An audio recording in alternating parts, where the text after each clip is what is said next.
No Buzz, a Just Bees Book Club. I read Mrs. Dalloway.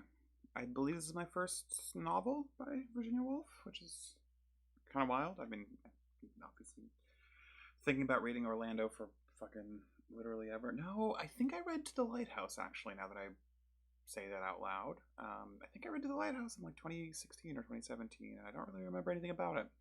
So maybe this is my second novel by Virginia Woolf.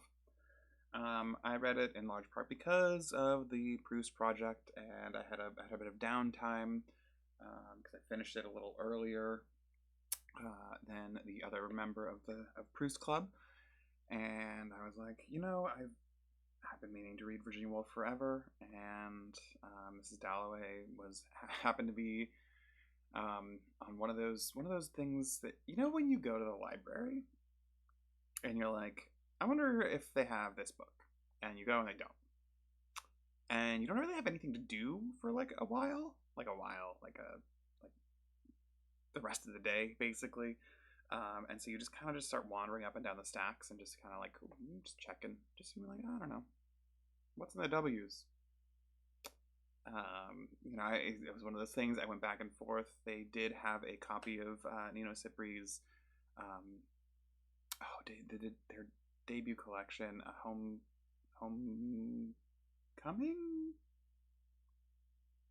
It's not right. I don't remember the name of their debut collection. It's the only thing of theirs that is out in book form that I haven't read. Shout out to Nino. I interviewed them once for the Spectology podcast, and it was one of the most lovely hour-long interviews plus hour-long conversations I've ever had with anyone. I hope they have a new book out at some point in the near future. But I was like going back and forth on whether I wanted to pull that out, and I was like, just based on like what I've been reading. And so the thing I pulled out was Mrs. Dalloway. The other thing I pulled out was a different Joyce Carol Oates book than the one I have already talked about here. The one I referenced when I was like, I now know that she's actually like a very good writer in many ways that were not evident by The Rise of Life on Earth. A book that truly, I think sucks. Mrs. Dalloway is a book that I'm really excited to read again in like 2 or 3 years. I came into this knowing nothing. I've never seen the movie. I didn't look up a plot summary. I like literally didn't know anything about this book other than, oh yeah, that's like the big Virginia Woolf one. Um, I was like 40, 50 pages in before I was just like, I just need to look up a thing to like ground myself at all in this book. I read the sort of the high level plot summary that people are probably familiar with, that bees are probably familiar with. Just Bees Book Club. Um, that it is the story of Clarissa Dalloway, 51-year-old in I believe late June of 1940. No, 19. Mm, mm. It's been like a week since I read this, and I've already forgotten the exact date. That's a bummer. Um, I mean, it's interwar, is in which is to say between World War One and World War Two. That's very important because there's a sort of pivotal character named Septimus who is a shell shocked veteran, as they would refer to them in those days. A part of this book that I was like incredibly impressed by in terms of like um, the depiction of the interiority of somebody who has PTSD. I think it kind of holds up in a way that I number one was not expecting that at all, because again, I didn't read shit about this book. Um, I don't know why I'm still talking. The point I'm making, I guess, is I'm very excited to have read this book, such that at some point in the future I can actually read this book, because I was propelled through it by the prose. There are so many like very pretty moments of just like words being put together in very beautiful ways. I was impressed by just like in reading this in the context of going through Proust again for the first time in like 15 years. Um, it really illuminated some things, right? Because part of Mrs. Dalloway is this like really sort of this this this it almost the two projects I'm working on, right, are reading Stephen King in publication order and reading Proust again. I do not know why I'm doing this. I feel very annoyed with myself for what I'm about to say. Salem's Lot does a really cool thing where it sort of jumps perspective. It like ties itself very deeply to, or like a very tight third person narrative for most of the book, but it also has these sections where it just like sort of there's sort of like helicopter shot of the town that zooms in on individuals. So there's like really tight third person on individuals in the town that may be as long or as short as a sentence. This is like that, but for modernism in some weird way. Woolf does a thing that and this is one of the things that I'm explicitly saying, or that I want to explicitly say, is like one of the things that I really want to revisit this book to sort of understand better, because I'm doing a bad job of understanding it just having read it this first time. The way that she is like pulling her perspective from different people across time, and like there are moments when it's very clear when the sort of transition happens, right? Like there's like moments when like one of the sort of like trinary or quaternary characters is like the point of view character, because it's been the sort of POV has been passed from Clarissa down to fucking Hugh Whitbread or whatever. And then Hugh Whitbread meets Septimus in the park very briefly and thinks about it, and we cut back over to Septimus's perspective. There are moments that are like motivated very clearly in that way, and there are moments that are extremely not, at least in my, again, first read of this book, sort of unaided, just like, hi, I'm going to pick this book up and read it. And there's, I think, a lot more going on in that sort of sense that I simply did not pick up on, because I just picked it up and read this book, and I'm very excited to, again, this is the only point I truly have here. I'm really excited to read this book again at some point in the medium term future, because from what I got from it from a first sort of just like, I'm gonna just pick this up and read it kind of read, I was like, damn, there's a lot of really cool stuff happening in here and a lot of really pretty sentences. And I don't have an active conceptual framework to put these into conversation with each other, or like to puzzle this together in a way. And then I just wanted to read two quick things. I've bookmarked them. Wow.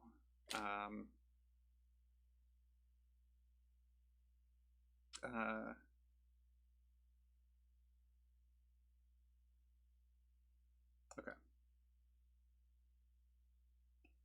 Sir William, with his 30 years with his 30 years experience of these kinds of cases, and his infallible instinct, this is madness. This sense, in fact, his sense of proportion. But proportion has a sister, less smiling, more formidable, a goddess even now engaged in the heat and sands of India, the mud and swamp of Africa, the purlieus of London. Wherever, in short, the climate or the devil attempts men to fall from the true belief which is her own, is even now engaged in dashing down shrines, smashing idols, and setting up in their place her own stern countenance. Conversion is her name, and she feasts on the wills of the weakly, loving to impress, to impose, adoring her own features stamped on the face of the populace. At Hyde Park Corner on a tub she stands preaching, shrouds herself in white, and walks penitentially disguised as brotherly love through factories and parliaments, offers help but desires power, smites her out of her way roughly, the dissentient or dissatisfied, bestows her blessing on those who, looking upward, catch submissively from her eyes the light of their own. This lady, too, Razia Warren Smith divined it, had her dwelling in Sir William's heart, though concealed, as she mostly is, under some plausible disguise, some venerable name, love, duty, self-sacrifice. How he would work! How toil to raise fund, propagate reforms, initiate institutions. But conversion, fastidious goddess, loves blood better than brick, and feasts most subtly on the human will. For example, Lady Bradshaw. 15 years ago she had gone under. It was nothing you could put a finger on. There had been no scene, no snap, only the slow sinking waterlogged of her will into his. Sweet was her smile, swift her submission. Dinner in Harley Street, numbering 8 or 9 courses, feeding 10 or 15 guests of the professional classes, was smooth and urbane. Only as the evening wore on, a very slight dullness, or uneasiness perhaps, a nervous twitch, fumble, stumble, and confusion indicated what it was really painful to believe, that the poor lady lied. Once long ago she had caught salmon freely, now quick to minister to the craving which lit her husband's eyes so oilily for dominion. For power, she cramped, squeezed, pared, pruned, drew back, peeped through, so that without knowing precisely what made the evening disagreeable, and caused this pressure on the top of the head, which might well be imputed to the professional conversation or the fatigue of a great doctor whose life, Lady Bradshaw said, is not his own, but his patient's. Disagreeable it was. So the guests, when the clock struck 10, breathed in the air of Harley Street, even with rapture, which relief, however, was denied to his patients. And this is talking about sort of a mental health professional in this period, whose big thing is proportion. You know, all things in proportion. It's a you know, a whatever Franklin style fucking, or, you know, all things in moderation. But he's like, oh no, everything in proportion. You know, if you're feeling bad, simply go to the gym type shit. And the way that ideological position, which says like, you know, just simply mediate everything, simply have a sense of proportion, is deeply connected to, like, this is the sister metaphor. The proportion and conversion are both capitalized here. These are the two goddesses. That those who say all things in proportion are fundamentally related to those who say you need to believe what I believe, and I will make you. And I thought that was very good. And then another thing I thought was quite good. These are both related to Septimus, actually. I didn't realize that until just now. Singing her voice, drawing Mrs. Dalloway into the shelter of a common femininity, a common pride in the illustrious qualities of husbands and their sad tendency to overwork, Lady Bradshaw, poor goose, one didn't dislike her, remembered how, just as we were starting, my husband called upon the telephone. A very sad case. A young man, that is what Sir William is telling Mrs. Dalloway, had killed himself. He had been in the army. Oh, thought Clarissa, in the middle of my party, here's death, she thought. She went on into the little room where the Prime Minister had gone with Lady Breton. Oop, this is English. Lady Breton, whatever. Perhaps there was somebody there, but there was nobody. The chairs still kept the impress of the Prime Minister and Lady Breton. She turned deferentially, he sitting foursquare, authoritatively. They had been talking about India. There was nobody. The party's splendor fell to the floor, so strange it was to come in alone in her finery. What business had the Bradshaws to talk of death at her party? A young man had killed himself, and they talked of it at her party. The Bradshaws talked of death. He had killed himself. But how? Always her body went through it first, when she was told. Suddenly, of an accident, her dress flamed up, her body burnt. He had thrown himself from a window. Up had flashed the ground. Through him, blundering, bruising, went the rusty spikes. There he lay with a thud, thud, thud in his brain, and then a suffocation of blackness. So she saw it. But why had he done it? And the Bradshaws talked of it at her party? She had once thrown a shilling into the Serpentine, never anything more. But he had flung it away. They went on living. She would have to go back. The rooms were still crowded. People kept on coming. All day she had been thinking of Borton, of Peter, of Sally. They would grow old. A thing there was that mattered. A thing wreathed about with chatter, defaced, obscured in her own life, let drop every day in corruption, lies, chatter. This he had preserved. Death was defiance. Death was an attempt to communicate, people feeling the impossibility of reaching the center which mystically evaded them. Closeness drew apart, rapture faded, one was alone. There was an embrace in death. But this young man who had killed himself, had he plunged holding his treasure? If it were now to die, 'twere now to be most happy, she had said to herself once, coming down in white. I should have skipped that last paragraph, but yeah, the end of that, specifically, death was defiance, death was an attempt to communicate, people feeling the impossibility of reaching the center which mystically evaded them. Closeness drew apart, rapture faded, one was alone. There was an embrace in death. Like I said, there's a lot of good there's a lot of good sentences in this book. That thud is incredible. Yeah.